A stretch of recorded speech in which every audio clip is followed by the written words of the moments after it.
Ադրբեջանի պաշտպանության նախարարության հաղորդակցությունը, թե իբրև մարտ 30-ի ժամը 22:30-ին մինչև մարտ 31 ժամը 4:35 Հայաստանի զինված ուժերը գրակ բացաձեն սահմանակոդի արևելյան եւ հարավ-արևելյան հատվածներում տեղակայված ադրբեջանի թիրքերուն ուղղությամբ չի համապատասխաներ իրականության։ Հայաստանի պաշտպանության նախարարութենեն նաեւ գահիտնեն, որ մարտ 31-ին ժամը 0:50-ի սահմաններուն ադրբեջանի զինված ուժերու ստորաբաժանումները գրակ բացաձեն Սյունիք մարզի Խնաձախ բնակավայրի ուղղությամբ, որուն հետևանքով վնասված է բնակելի դունմը, դուժացներ չկան։ Հայաստանի Հանրապետության վարչապետի աշխատակազմը առաջարկած էր հրատատարի խախտման դեպքերու մասին տեղեկություններու հետաքննության Հայաստան-Ադրբեջան համատեղ միջոցներ ստեղծելու, որուն մինչ օրս Ադրբեջան չի արձագանքած։ Հայաստանի Հանրապետության պաշտպանության նախարարությունը վերահաստատած է, որ Հայաստանի վարչապետի աշխատակազմի դիրքորոշման համապատասխան պատրաստ է հետաքննել Ադրբեջանի պաշտպանության նախարարության հաղորդակցությունը հիմնավորող փաստերը ադոնք Հայաստանին փոխանցելու բարակային։ Միևնույն ժամանակ ադրբեջանական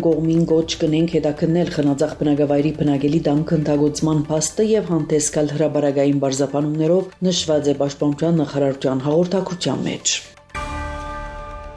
Հայաստանի վարչապետ Նիկոլ Փաշինյան շնորհավորական ուղերձներ հղած է արաբական աշխարհի ղեկավարներուն իսլամական Այդ էլ-Ֆթր տոնին առիթով։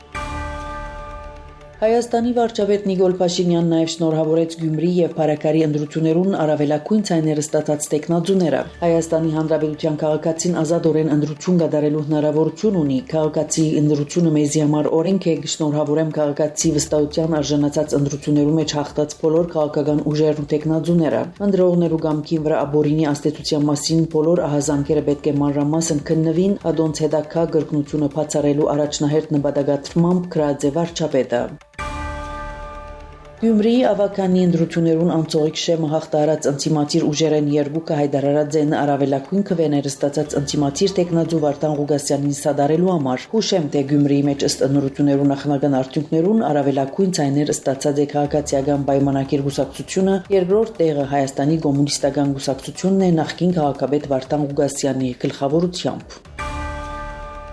Ամերիկայի նախագահ Դոնալդ Թրամփ մեղադրած է Ուկրաինայ նախագահ Վլադիմիր Զելենսկին հանքային կորձարկեն դուրս գալու մտադրության մեջ, ան գործ է դուրս գալ հազվագյուտ մեդալներու կորձարկեն եւ եթե այդ ընե, ապա պիտի ունենա խնդիրներ Reuters-ի փոխանցմամբ կիրագի օրսած է Թրամփ լրագրողներուն։ Ան նաեւ ավելցուցած է, որ Զելենսկին կփապակի լալ ՆԱՏՕ-ի անդամ, բայց ան երբեք ՆԱՏՕ-ի անդամ չի կժարելալ։ Բլումբերգը հայտնի, որ առաջարկված նախագիծի համաձայն Վաշինգտոն Ուկրաինայ մեջ պիտի վերահսկե բոլոր խոշոր ենթակառուցվածքային ներդրումները եւ հանքանյութերը առանց ժամկետներու սահմանափակման, որը Կիևի մեջ մտավախություն պատճառեց, որ գործարքի պայմաններ կրնան խաթարել երկրի Եվրամիության անդամակցելու գործընթացը։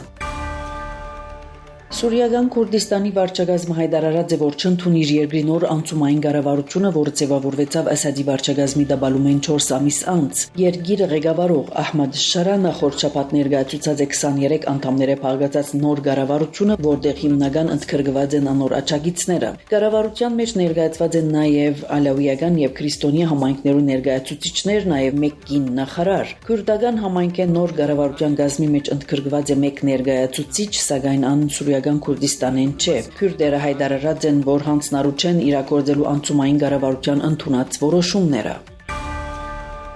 Հայաստանեն զբոսաշրջության կոմիտեի նախագահ Լուսինե Գևորգյանը հյուրընկալած է Հայաստանի մեջ Air Arabia ընկերության ներկայացուցիչը 2025 թվականի հունիս 1-ին սկսյալ Աբու Դաբի Երևան թռիչքի համագործակցության հնարավորությունները քննարկելու նպատակով կհայտնեն զբոսաշրջության կոմիտեի մամլոյցարայութենեն համաձայնություն ձեռք բերված է սերտորեն համագործակցելու նոր թռիչքի կայացման եւ համատեղ ջանքերով թրական արդյունքներու գրանցման նպատակով։ Ցեզի հետ Անի Զեյթունցյանը։